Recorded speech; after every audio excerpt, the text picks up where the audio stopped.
இந்த மூக்குரட்டை மூலிகை நிறைய பேர் சிறுநீரகம் சார்ந்த கிட்னி ஃபெயிலருக்கு பயன்படுத்துகிறாங்க, கல்லீரல் சார்ந்த பிரச்சனைக்கு பயன்படுத்துகிறாங்க, ஆஸ்துமா விசிங் சைனஸ் சம்பந்தமான பிரச்சனைக்கு பயன்படுத்துகிறாங்க, ஃபேட்டி லிவர் உள்ளவங்க, கெட்ட கொலஸ்ட்ரால் உள்ளவங்க, இப்படி சொல்லிட்டு போயிட்டே இருக்கலாம். நீங்கள் இந்த மூலிகையை மக்கள் எப்படி பயன்படுத்தினா என்னென்ன நோய்கள் குணமாகன்றதை எப்படி சொல்ல போறீங்க? இது இருதயம் சார்ந்த பிரச்சனைகளையும் தீர்க்கக்கூடியது இது. அதனால இது அதாவது ராஜ உறுப்புகள்னு வச்சுங்களேன், எல்லாத்தையும் டீடாக்ஸ் பண்ணும். நல்ல ஒரு அற்புதமான ஒரு மருந்து. இதை வந்து 2 முறையில நம்ம பயன்படுத்தலாம். ஒன்று சமூலமா வேரோட எடுத்து சமூலமா இடிச்சு சாறு எடுத்து 30 ml காலையில 30 ml சாயங்காலம் 2 வேளை குடிச்சிட்டு வந்தோம்னு சொன்னா இந்த ராஜ உறுப்புகள், முக்கியமா அந்த டயாலிசிஸ் பேஷண்ட்டுக்கு அந்த உப்போட அளவை நல்லா குறைக்கும். இன்னொரு வகையில சப்போஸ் இது கிடைக்கல, ரொம்ப ரேரா இருக்கு அப்படின்னா வேரை மட்டும் ஒண்ணு சமூலமா இடிச்சு சாறு எடுத்து குடிக்கலாம், அது ஒரு முறை.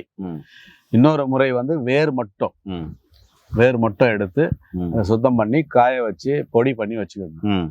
அது பாத்தீங்கன்னா காலையில 300 ml தண்ணியில 10 கிராம் 2 டீஸ்பூன் அளவு போட்டு 100 ml சுண்டை காய்ச்சி வடிகட்டி 50 ml காலை 50 ml மாலை 2 வேளை எடுத்துட்டு வரலாம். அது ஒரு முறை.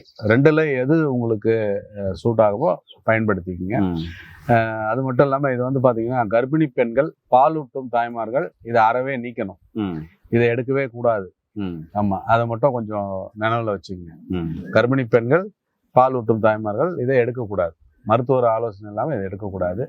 மற்றபடி சிறுநீரக கோளாறு, ரத்தத்துல உப்போட அளவு அதிகமா இருக்கு, இருதயம் சார்ந்த பிரச்சனை, வீசிங், ஆஸ்துமா பிரச்சனை இருக்கிறவங்க, கல்லீரல் பாதிப்பு உள்ளவங்க இதை ரெகுலரா எடுக்கலாம். அவ்வளோ அருமையா வேலை செய்யக்கூடியது. ஏனர்களே, அதாவது ஐயா சொன்ன மாதிரி ராஜ உறுப்புகளை சரிப்பக்கூடிய மூலிகை இந்த மூக்கிரட்டைக்கரை. இந்த மூக்கிரட்டைக்கரைக்கு இன்னொரு குணம் உண்டு. என்னன்னா, இதை தொடர்ந்து வாரத்துக்கு 2 முறை சாப்பிட்டே வந்தோம்னா வைங்களேன், நல்லா சாப்பிட்டே வரோம். அது பசி எடுக்கும்போது மட்டும் நீங்கள் சாப்பிட்றீங்க, தாகம் எடுக்கும்போது தண்ணி குடிக்கிறீங்க. இந்த மட்டும் நீங்கள் வாரத்துக்கு 2 முறை 3 முறை கீரை குழம்பா செஞ்சு சாப்பிட்டு எந்த நோயுமே உடம்புல வராது.